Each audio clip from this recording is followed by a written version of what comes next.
Olha, antigamente, assim, eu sempre disse tudo que eu digo. Eu não iniciei uma era depois que eu me divorciei. Só que antes, como eles me consideravam o maior evangelista do Brasil, porque gente a beça se convertia comigo, eu estava em todas as mídias, da Rede Globo a tudo mais todo dia. Tinha opinião sobre todas as coisas que vinham, me traziam. Eu tinha ideias formadas e opiniões a serem dadas. E na perspectiva humana, eu reunia sentimentos humanitários com a compaixão e justiça do Evangelho, e como o povo todo, porque esses caras têm pavor de povo, como o povo todo tinha aquele olhar de uma veneração sublime a meu respeito, então eles se controlavam. O próprio Silas, o Silas dizia, não, só nasce um Caio Fábio de 200 em 200 anos. Ele dizia para mim, ele ia lá no meu gabinete... Dizia, o que significa isso? Um desertor, é isso? Não. Ou não, alguém que critica dessa forma? Não, era uma pessoa com a minha capacidade. Ah, com a tua capacidade. De ir naquele ecletismo cultural de uma banda a outra, de física quântica, qualquer outra coisa. Ele dizia, não, só nasce um cara assim de 200 em 200, tem que respeitar e tal. Mas, ao mesmo tempo, eu sabia que ele estava esperando uma oportunidade para enfiar um punhal no fígado. Né? Aqui, ó. E foi o que ele fez, né? Primeiro, o que é que ele fez? Quando eu criei a Associação Evangélica Brasileira, que reuniu o maior grupo de cristãos que já foram reunidos no Brasil, todas as grandes denominações evangélicas e 65% do povo, só não veio Universal e alguns outros, porque eu também disse para o Macedo, pessoalmente, que a gente estava criando aquilo por causa dele, porque para diferenciar, porque estava tudo num pacote só como está agora. E eu tive várias conversas com ele a respeito disso, ele queria porque queria entrar, eu preciso dessa respeitabilidade, dessa ética, a credibilidade. Dessa credibilidade. Pois bem, eu falei, mas não dá, amigo.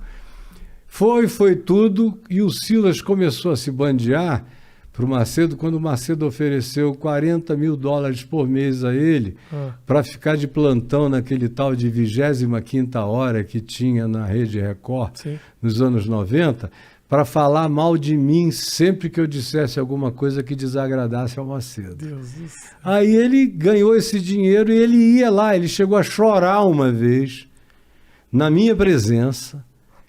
Ele chorou dizendo, Caio, eu sei que eu estou pecando contra ti, mas eu não posso perder os $40 mil.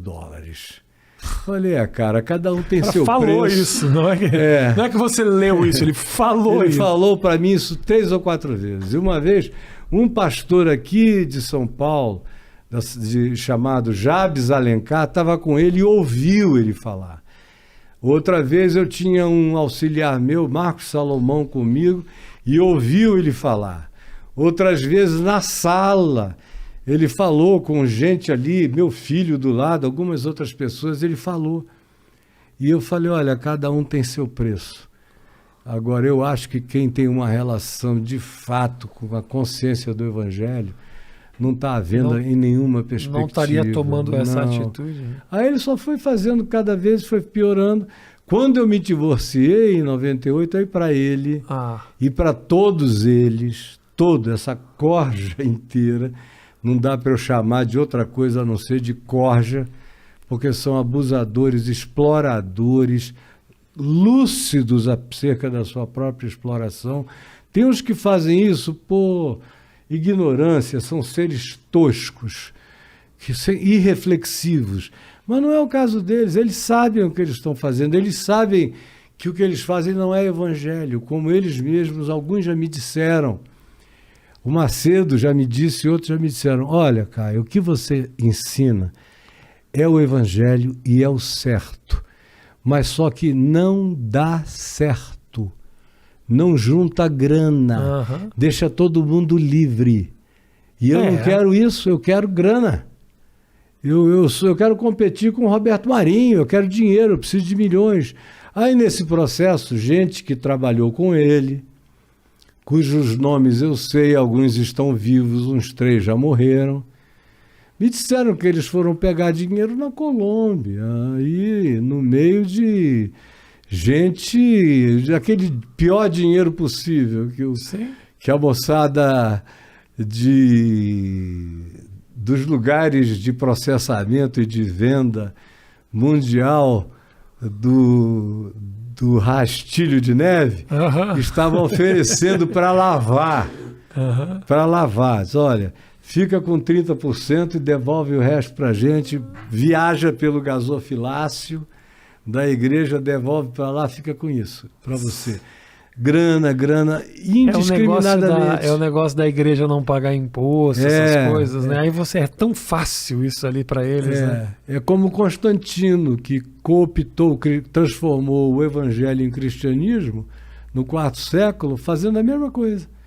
Isenção de impostos, doação de terrenos, transformou os bispos pobres, perseguidos, humildes, em eminências pardas, tudo mais. Aí a gente tem o evangelho de Cristo sendo praticado com todas as relatividades humanas até o 4º século. Dali para frente acaba o evangelho, surge o cristianismo. Surge a empresa. Surge a empresa com ele muito. Imagina. Porque quando ele fez 16 anos... ele começou a usar drogas pesadas lá na Flórida. O que eram as drogas, né? Era ácido, metanfetamina, pó. E eu passei a vida ajudando pessoas a deixarem isso também, ajudando os pais. De repente, aquilo entra na minha vida. De casa, né? Aí estou eu lá com ele, foram 3 anos pesados, aí eu internei por 3, quase 4 meses, até ele se recuperar. Quando ele saiu... ele ficou comigo, eu tinha me divorciado e ele ficou comigo. E aí ele falou, pai, deixa eu provar para mim mesmo que eu estou bom. Aí eu falei, o que você quer fazer? Ele falou, eu quero ficar 1 ano sozinho em San Diego. A gente tinha morado na Califórnia quando ele era menor e depois ele morou alguns anos em Boca Raton. Aí eu olhei, pensei, falei, olha só, pode ir, quanto é que você precisa por mês? Ele falou, não, eu estou querendo saber se eu estou bom. Se eu estou bom, eu vou me virar e vou me manter dignamente. Eu só quero a passagem de ida e $500 para eu ficar os primeiros 15 dias lá. Falei, filho, assim é radical demais, meu coração vai ficar arrebentado, você está me provocando, puxando para além dos meus limites. Eu sou super galináceo, assim como pai, quero todo mundo perto. Mas aí a minha mulher disse, não, deixa ele ir. Deixa se virar um pouco. A minha atual esposa, com quem ele estava, nós estávamos morando todos juntos. Aí ele foi. Aí eu preocupado, me liga todo sábado, não sei o que e tal. Ele foi ligando até que ele me ligou 15 dias depois e falou, estou trabalhando. Falei, onde é que você conseguiu trabalhar? Eu pensei que ele estava lá num car wash, fazendo qualquer coisa. Não, eu entrei numa galeria de arte e eles estão me ensinando tudo sobre a galeria e eu vou ser vendedor da galeria. Olha, vendedor de arte. Aí ele começou a trabalhar, trabalhou 1 ano, aí teve uma coisa linda. 1 ano depois ele disse que iria voltar, mas não me disse quando. Aí de repente, o que aconteceu com ele, deixa eu contar do lado dele agora, ele sai de casa lá em San Diego, pega um avião só com a driver's license para ir para Miami, que nos Estados Unidos é só isso mesmo. De Miami para cá que tinha que ter passaporte. Aí quando ele chegou em Miami, que ele foi no balcão da United, ele meteu a mão na bolsa e começou a catar o passaporte. Aí a mulher foi vendo ele puxar e não achava, e ele calado, procurando, e de repente ele começou a derramar aquelas lágrimas grossas, e não sem falar nada. Aí a mulher perguntou, escuta, o que te aconteceu? Aí ele falou, eu não sei, eu perdi meu passaporte. Aí ela falou, e você não pode adiar? Ele disse, não, eu tudo que eu quero é ver meu pai. Eu preciso voltar, meu pai, eu preciso voltar para a casa do meu pai. Aí ela olhou para ele e falou, fica quieto e me segue no balcão. Aí ele foi seguindo no balcão, aí chegou uma parte em que ela puxou ele para dentro da área interna Olha. Rapaz, essa mulher foi passando com ele no paralelo, como se ele fosse funcionário, até colocá-lo na cadeira, no banco dele na United. Isso é loucura, né, cara? Que louco. Aí ele voltou para casa, eu estava trabalhando, escrevendo, não sei o que e tal. A campainha tocou, a casa que a gente morava naquele tempo era um apartamento em Copacabana, era assim desses vidros todos malhados, que você só vê o vulto. E aí eu olhei e falei, todos os outros filhos são altos. Eu tenho um filho de 1,96 m. Tá. Então, Ele era ele mais também, baixo. ele era um pouquinho Mais só alto. mais baixo. Tá. Ele tinha 1,86 m, alguma coisa assim. Aí eu olhei e falei, meu Deus, deve ser o William ou o Daniel. Aí eu levantei, fui lá. Quando eu abri a porta, era ele. Aí ele chorando, pai, foi um milagre eu chegar aqui, não sei o que e tal. Aí eu me debulhei também de emoção com ele, e foi Que maravilhoso. legal. Conclusão, ele falou, ó, tô limpo, passei aquele tempo todo, fica tranquilo. Boa. E aí a gente continuou, eu arranjei um lugar, o meu filho mais velho morava a 300 metros do nosso apartamento, e sozinho praticamente. Aí tinha um apartamento, um quarto grande sobrando. Eu pedi para ele ficar lá, ele, é claro, manda o moleque para cá, não sei o que e tal. Aí se arrumaram e ele morou mais 2 anos e pouco ali ao meu lado. E todo dia ele tomava café, almoçava, jantava comigo, ia para a faculdade, ia para o trabalho, voltava. Aí um dia ele foi passar o fim de semana com a mãe em Niterói. E aí eu liguei para ele e falei, escuta, tá todo mundo indo para a festa, a Bruna tá indo, Daniel, Davi, Tatiana, você não quer ir com eles para a festa lá em Itaipu? Aí ele falou, são meus amigos, inclusive o pessoal da festa. Eu convidei a família inteira. Mas pai, eu estou assim tão cansado que eu não estou querendo ir não. Aí eu insisti. Falei, vai filho, tuas irmãs, teus irmãos, todo mundo. Vai ser gostoso, os amigos da vida inteira vão estar lá. Aí ele falou, tá bom, então diz para me pegarem aqui que eu vou. Aí passaram do Rio, pegaram no Niterói, foram para a região oceânica, ficaram lá até as 4 da manhã.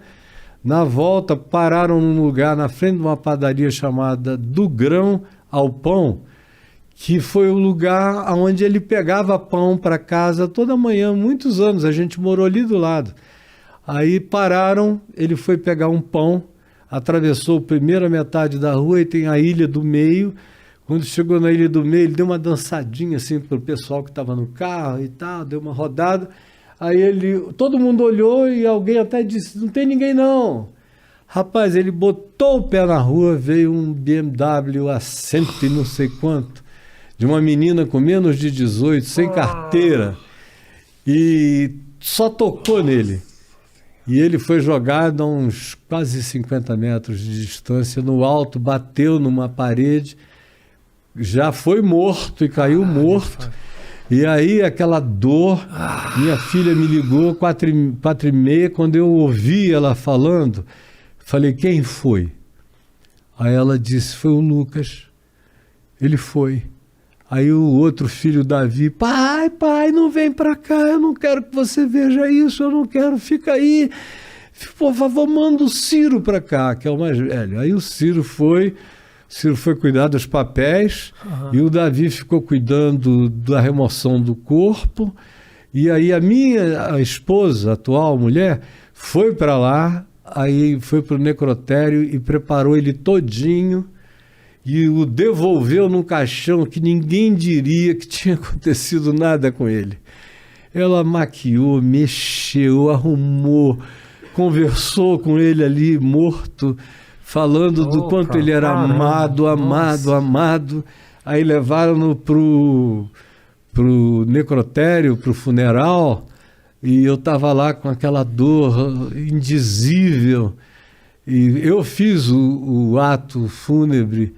Tinha um monte de pastores, amigos, Caio, tá doído demais, se você quiser eu faço. Eu falei, não, ele não aceitaria que ninguém mais fizesse isso, a não ser eu. Então eu vou fazer. Aí fiz, sepultamos a ele lá, plantamos um flamboyant, desses cemitérios que não tem nenhum tipo de epitáfio, nada disso. E aí eu botei um flamboyant lá com a mãe dele, hoje tem uma árvore linda cobrindo a sepultura dele, e o que é que eu senti? Eu senti esse egoísmo de, poxa, eu não vou ver, doeu demais, mas do outro lado tinha uma coisa doce, gloriosa dentro de mim, porque eu disse, a minha vida toda e tudo que eu creio e eu ensino tem a ver com o fato de que a gente tem que viver a melhor vida possível aqui, e isso tem a ver com amor, perdão, graça e justiça, mas eu também creio que o melhor de tudo ainda está por vir. Sim. Então, aquela consolação espiritual foi um negócio tão violento que eu fiquei 21 dias na cama. Eu falei, eu quero ficar em silêncio na cama. Eu levantava só para escrever coisas sobre ele e voltava para a cama. E o meu filho mais velho, que morava ao lado, ficou comigo. E a minha mulher. Aí depois de 21 dias ele falou, pai, eu acho que o Lucas gostaria que você voltasse à vida. E eu sei que você está vivo, está bem, mas está na hora de você ficar em pé. E aí eu voltei a trabalhar, enchi a minha agenda de segunda a segunda, falando, pregando, dando aula, fazendo tudo, escrevendo muito. E no meio disso tudo tinha a menina que bateu nele, que acertou nele com o carro. Essa história que você me contou, que a gente conversou na segunda-feira, que eu acho muito... Eu fiquei pensando muito nessa história de como foi a tua relação com essa pessoa que a princípio estava alcoolizada, quer dizer, estava tudo errado naquela história ali, né? Tudo. E como é que foi? Conta para quem não... Chegou, o governador me ligou no dia seguinte de manhã, eu ainda não sabia quem era a menina. Aí ele perguntou, olha, a gente tem meios de saber onde ela está, quem é ela, eu só queria uma ordem sua. Aí eu falei, não, muito obrigado, eu sei que o senhor está fazendo isso com todo carinho e boa vontade, mas eu não quero que ninguém a procure, eu não quero molestá-la de modo nenhum. Aí ele, mas por quê? Eu falei, porque podia ser meu filho dirigindo aquele carro. Ele também já fez muita besteira. Já pegou meu carro escondido dezenas de vezes, já voltou para casa correndo. Então, desculpa, faz de conta que foi meu filho que fez isso. Aí uns dias passaram, aí alguém me diz, olha, ela mora aqui em Camboinhas, o pai dela é um homem bem de vida, ela entrou numa depressão profunda e está internada. Aí eu fiquei tentando falar com a família, mas a família com vergonha de mim, com medo de mim, sei lá o quê. Até que um dia eu consegui, ao telefone. Aí eu falei que queria vê-la. Aí ela, não posso, eu não consigo, ela é internada ainda. Eu não consigo, eu vou carregar isso o resto da minha vida. Aí eu falei, não, minha filha, eu estou tentando fazer com que você não carregue isso para lugar nenhum. Que você deixe isso sepultado. Aí eu falei, eu queria te ver, porque todo mundo diz que os meus olhos, os olhos dele eram como os meus. E ele olhava como eu olho. Então eu só queria que você visse os olhos dele nos meus olhos, para você ter certeza de paz. Porque eu te quero paz, eu te desejo bem. Eu quero que você atravesse isso sem culpa.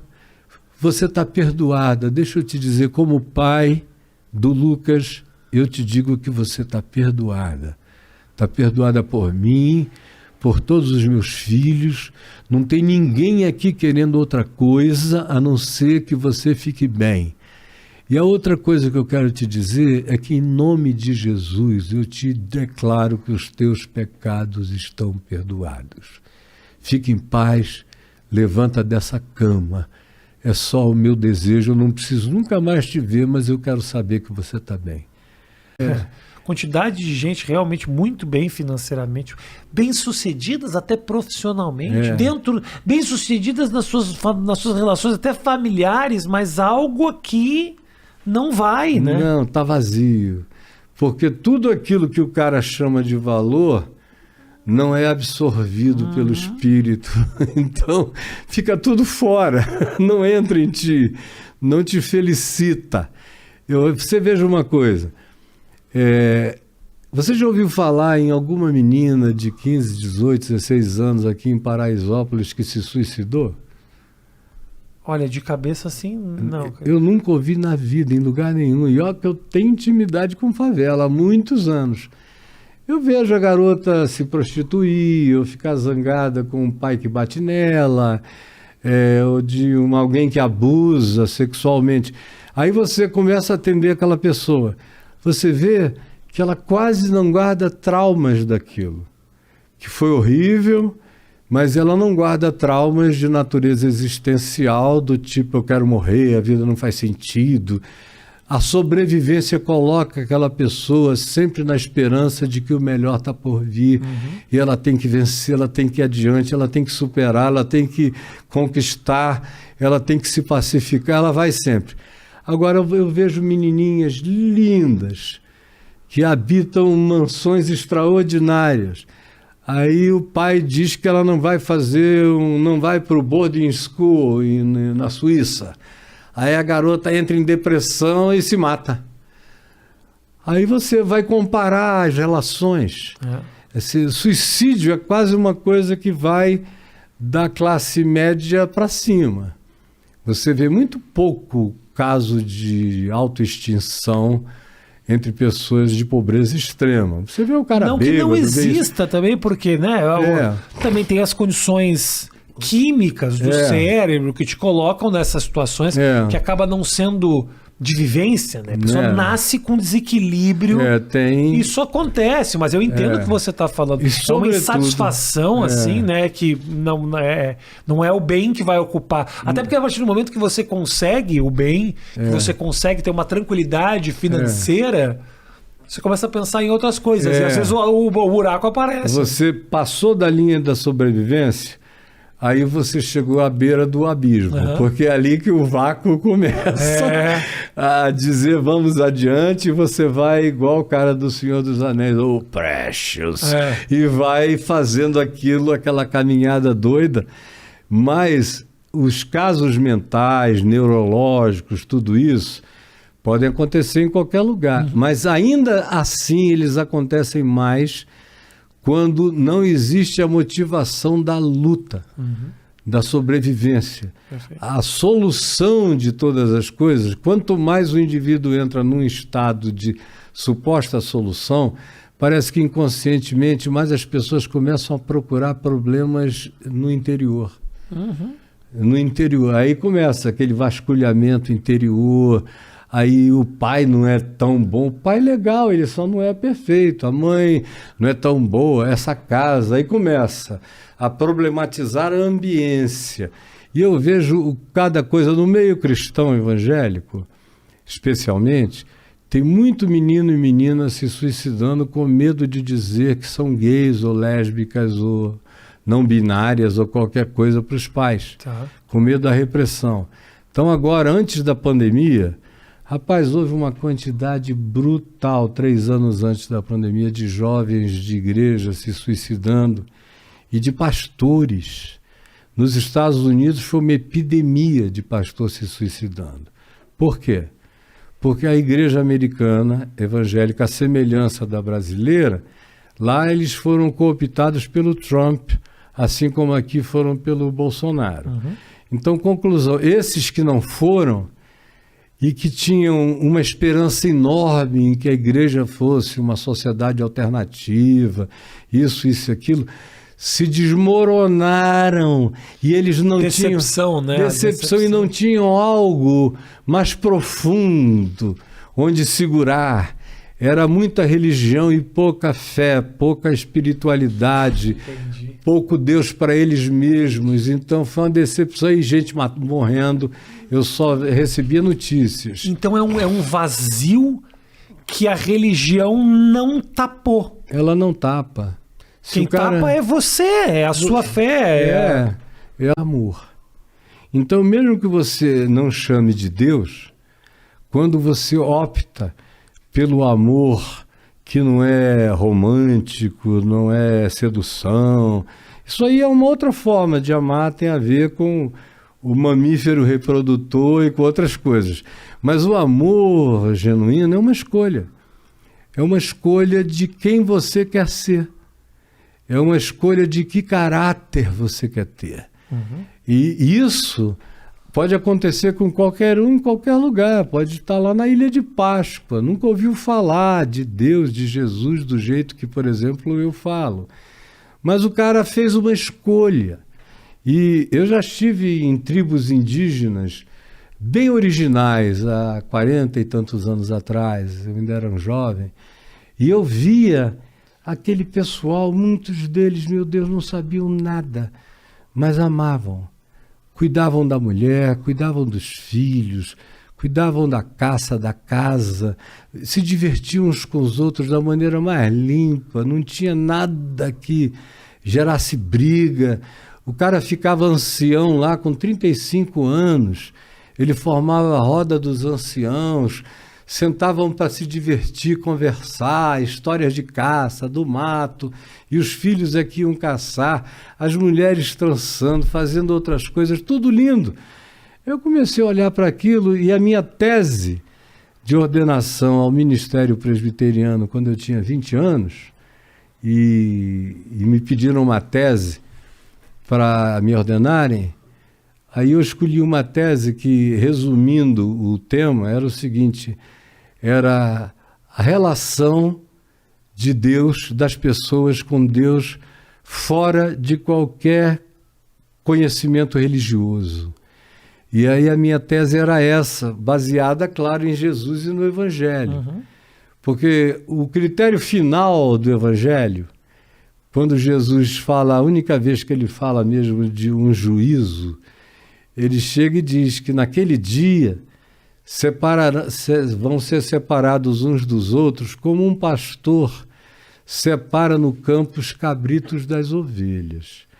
Aí ele diz que então se dirá às ovelhas: vinde, benditos de meu Pai, tomai posse do reino que vos está preparado desde antes do Big Bang, desde antes da fundação do mundo. Sim. Aí eles disseram: mas por quê? Nós nunca te conhecemos. Nós não sabemos quem tu és. Aí ele disse: a razão é porque quando eu tive fome, vocês me deram de comer. Quando eu tive sede, vocês me deram de beber. Quando eu fui forasteiro, refugiado, vocês me abrigaram. Quando eu estive nu, vocês me vestiram. Quando eu estive preso, vocês foram me visitar. Quando eu estive enfermo, vocês foram me ver. Aí eles disseram: mas quando, Senhor, tu estivestes assim? Ele disse: todas as vezes que vocês fizeram isso a qualquer outro pequenino irmão na terra, era a mim que vocês estavam fazendo. Aí disse para os outros: apartai-vos de mim, porque eu tive fome e vocês passaram, eu tive a mesma coisa e vocês não reconheceram. Aí eles: mas como a gente sempre soube quem tu eras? Ele falou: mas vocês nunca me viram. Uma frase constante de Jesus: antes é como eu faço a vida inteira. Eu já levei muita traição. Uma coisa que eu ensino para os meus filhos... Desculpa, falando em filhos, o meu acaba de ligar. Deixa ele aqui. Uma coisa que eu ensino para os meus filhos é que é quase impossível você viver e não ser traído na vida por todo mundo. Eu falei: eu não tenho um único amigo até hoje, que não me tenha traído em algum momento na vida. Mas como é que você continua? Eu digo: porque eu sabia que ele era bom, que tinha sido um erro, um equívoco, uma inveja tola de jovem, de adolescente, ou de jovem adulto, ou de qualquer idade, mas eu não vou levar isso comigo. Da minha parte, está todo mundo perdoado.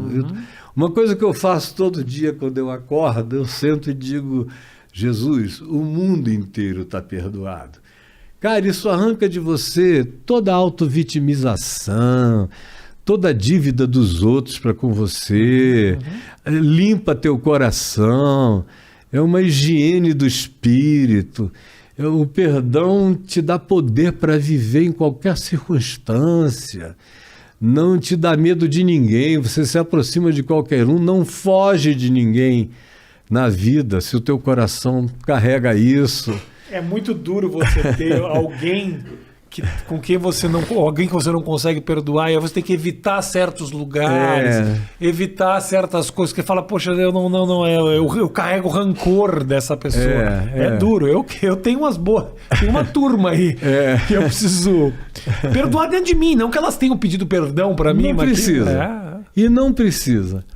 Uma coisa que você aprende é que quando é mútuo, é ainda muito melhor. Você já perdoou e o cara reconhece, vem e te pede perdão. Mas se ele nunca te pedir, ele vai viver perdoado por você e ele nunca vai fazer você evitar nada. Porque como você não tem nenhum tipo de rancor ou de mágoa ou de nada, é isso aí que te acovarda na relação com aquele em relação a quem você tem rancor ou que você sabe que tem contra você. Claro. Quando o cara tem contra mim, é um problema dele, porque de mim não tem vai fazer a menor diferença. Não, eu tô livre. Em geral, isso faz o cara te olhar e na tua liberdade produzida pelo perdão, que é uma libertação extraordinária, o cara vai vendo que ele pode se aproximar, ele vai chegando devagar, ele vai dando sinais. E aí, quando o cara dá o primeiro sinalzinho de fumaça, eu já estou abraçando. Tá. Já estou abraçando, já estou chegando. Nem, às vezes o cara quer falar no assunto, digo, não, deixar isso para lá. Já está resolvido. Tem, por exemplo, um filho do meu coração que me enfiou muita facada aí por volta do ano 2000. E eu dei tudo para ele, eu levei ele para tudo, levei o cara para aprender inglês, botei nas melhores escolas de teologia, e tinha um monte de coisa, levei para minha casa, eu peguei o cara bem jovenzinho, foi ficando um homem, casei, antes disso batizei, o ordenei pastor, fui tutor dele no seminário, e ele vivia comigo e tal, botei na televisão, eu tinha horários na televisão, em outras televisões, eu botei na CNT, botei na Manchete, botei em vários lugares, botei na minha, que eu tinha um canal de 95 para frente, até 2000, um canal que ia por cabo, NET, Sky, KTV, não sei o que, cobria o território todo. Ele teve nesse lugar e eu pisando na bola. Dava programa, dava tudo, publiquei os livrinhos que ele começou a escrever, eu tinha uma editora, eu publicava, tudo ele estava ali comigo. Rapaz, de repente, quando eu me divorciei em 98, aí ele começou a ver aqueles pastores hipócritas que achavam que eu era um semideus, mas que de fato viviam de inveja, aí metendo a faca no teu fígado. Quando eu vi, ele estava emulando gente. Aí eu esperei 2 anos ouvindo as histórias sem fazer nada. Até que chegou um dia que ficou violento demais, eu falei, não, hoje ele está perdoado, mas eu vou tratá-lo como um pai trata um filho. Aí eu falei, fulano, você podia vir no meu escritório hoje, às 3 da tarde? Aí ele, claro, meu pastor, você é meu pai, você é isso, aqueles exageros. Aí chegou lá, eu falei para ele tudo que eu estava sabendo, aí ficou pálido, aí eu peguei o cara assim, num Ezequiel de jiu-jitsu, ele estava era frio, ele estava com uma roupa grossa, como essa aqui, que parece um kimono. Você fecha assim em cima e o cotovelo aqui. Eu falei, olha, não é nada não. É assim, é como tirar tua calça e bater na tua bunda. Porque, rapaz, você não merecia ficar mal. Você é um homem bom, cara. Por que você fez isso contra você mesmo? Em mim, não tira nada, eu continuo inteiro, mas você não está bem, você vai ficar pior, não faça isso. Aí ele, não, eu estarei aqui com o senhor pro resto da vida. Eu falei, mentira, você não vai, você ainda não cresceu para isso. Falei, talvez daqui a uns 20 anos você tenha coragem de chegar e falar comigo. Mas nem precisa falar, basta chegar, eu só não creio que você vai ter essa coragem. Aí eu esperei 20 anos. 20 anos mesmo. 20 anos. Você deu a data. Eu dei a data, esperei, foi em 2000. Quando foi 2020, eu liguei para ele. Aí ele ouviu a minha voz, pastor, não sei o que. Eu falei, eu não te disse que ia demorar uns 20 anos? Só que eu estava certo, você não veio. Por isso eu estou vindo a você, para repetir que eu amo você, eu gosto de você, eu acho você um cara valoroso e eu espero que você se levante disso e que a gente possa voltar a viver bem, porque eu sinto a tua falta. Uhum. Aí ele ficou desconcertado e, conclusão, reatamos tudo, as proximidades, os carinhos, tudo isso. Eu também não quis falar em assunto nenhum, eu falei, isso aí está morto, sepultado, perdoado, Perfeito. Não tem mais papo a respeito. Então, praticar essas coisas dá um poder libertador, cara. É interessante, né, Caio, que a gente busca o poder muitas vezes nos lugares equivocados, né? A gente acha que o poder vem dos bens, das relações, do amor, do pênis, do carro. E, na verdade, tem outras construções aí que te tornam muito mais poderoso. Mas infinitamente mais. E não dependem de nenhuma dessas valorações supostamente concretas. Os grandes poderes são invisíveis aos olhos. Tem a ver com o que nasce da usina do ser, com a energia que você emana, com o olhar que você dedica, com as ações de Deus. Sim. E aí tem as igrejas caça-níqueis, que são verdadeiros cassinos religiosos, onde o cara, toda vez que vai, tem que botar dinheiro, e quanto mais ele quiser receber grana, mais grana ele tem que pôr. Uhum. É uma relação de dinheiro com dinheiro. Sim. Prosperidade é dinheiro. Como você tem 2.000 pessoas num lugar, você conta essa história, aí diz que tem que tocar a trombeta de Josué para derrubar os muros de Jericó da tua vida. Aí eles te dão aquela trombeta muito mal feita, mas você tem que deixar R$1.000 lá, 2.000, aí dá para você comprar a fábrica de trombeta. São milhares e milhares de reais e de dólares. No meio de 2.000, 3.000, haverá sempre uns 100, estatisticamente, que com aquilo ou sem aquilo, mas com a motivação de dizer Deus está comigo e eu vou ganhar, ele dá uma prosperada. Aí ele começa a ir lá na frente e testemunhar, olha, eu botei aqui na campanha dos 318, tal, isso, e olha só como é que eu ganhei um ano, eu dei uma prosperada. Aí vai estimulando aquele bando de gente que não pensa, ignorante, a fazer a mesma coisa. Tem gente que fica lá a vida inteira e não rola nada, né? Só piora. Agora, eu pego meu celular rapidinho ali, que eu anotei umas coisinhas que eu quero muito perguntar pro Caio, mas tem uma coisa, Caio, que me faz eu me questionar a respeito disso. Obviamente, tem ali no meio, não tenha dúvida de que existe uma motivação equivocada e financeira para essa manipulação, mas, por outro lado, é incontável o número de histórias de pessoas completamente desacreditadas que quase precisavam dessa disciplina para conseguir respirar e sair do fundo do poço. Pessoas que colocam lá os seus R$1.000, mas por isso elas também acabam segundo elas acabam melhorando de vida.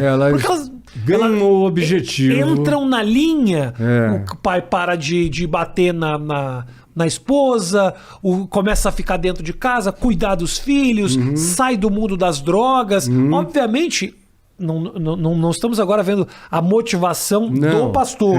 Eu estou falando mais do fenômeno de recuperação humana. E aí, como é que faz? Eu pessoalmente dividido, porque eu vejo o benefício e, obviamente, também vejo a intenção. Entendeu? Como é que você que passou por esses lugares trabalha isso? Do mesmo jeito que eu te falei daquele negócio do pessoal que diz eu fiz em teu nome e Jesus disse eu nunca vos conheci. São dois grupos. Tem aquele que manipula e que Jesus diz aparta-te de mim porque eu nunca te conhecia, ele disse, mas eu profetizava, eu curava, eu isso, eu aquilo. Jesus disse, olha, eu não sei quem você é. Tá. Isso é um lado. O outro lado é que tem as pessoas que foram curadas, que foram beneficiadas, que foram ajudadas, e inegavelmente é como se Deus passasse por cima do maluco, do lobo. Entendi. A Maria não tem nada a ver com isso, ela é sincera, ela é honesta, ela quer de fato melhorar. O sujeito está aflito porque ele não consegue parar de beber, ele gostaria. Então eu vou dar um jeito disso acontecer. Acontece porque o cara começa a pensar de fato em Deus. Claro. E aí ele ganha uma motivação que é a mais poderosa de todas na Terra para ele se levantar, andar, seguir, progredir, ainda que as próprias motivações dele sejam rasas. Agora, é Deus? É ele mesmo? Ou essa força dele mesmo é Deus? Não, é ele mesmo na maioria das vezes, porque o poder da automotivação e da indução motivacional praticada em nome de Deus, ainda que com métodos todo perversos e motivações todas equivocadas e com objetivos bandidos no processo, são verdadeiras quadrilhas às vezes, mas as pessoas que foram lá e que vão lá estão querendo se ajudar. Cada um tem seu limite de compreensão. Aí tem um que só pensa em melhorar de vida, comprar um carro, conseguir refazer os dentes, isso e aquilo, cada um tem sua agenda, tem sua pauta. Sim. E é motivação pessoal. Outros, no entanto, além da motivação pessoal, começam a desenvolver uma fé que transcende a motivação pessoal. Essa fé é que vai operando coisas, às vezes, extraordinárias na vida das pessoas. Mas ela continua pensando que aquele lugar, que aquele endereço, que aquele CNPJ, que aquele teto, são aqueles caras, embora eles não tenham nada a ver. Nada a ver. Eles foram só os grandes motivadores, de modo errado, que produziram na pessoa esse desejo de superação e elas foram adiante. Foi o gatilho, né? Foi o gatilho, na maioria das vezes. E em outras vezes, no processo do gatilho, o cara acaba encontrando. Aí o que acontece? Essas igrejas têm as portas tão largas na frente quanto no fundo, na porta dos fundos. O que acontece? O cara entra, fica ali um ano, aí ele começa a ouvir outras coisas aqui e ali. Aí ele diz, bom, eu tinha que ter passado por aqui, mas aqui não é o meu lugar para ficar. Então, eles acabam procurando outros lugares mais tranquilos, mais lúcidos, não abusivos, onde, por mais que eu acho que não é a melhor coisa, mas eu tenho que reconhecer que é infinitamente melhor do que onde o cara estava e que ele vai melhorar indo para ali. Então, a minha crítica, ela não alcança as pessoas, ela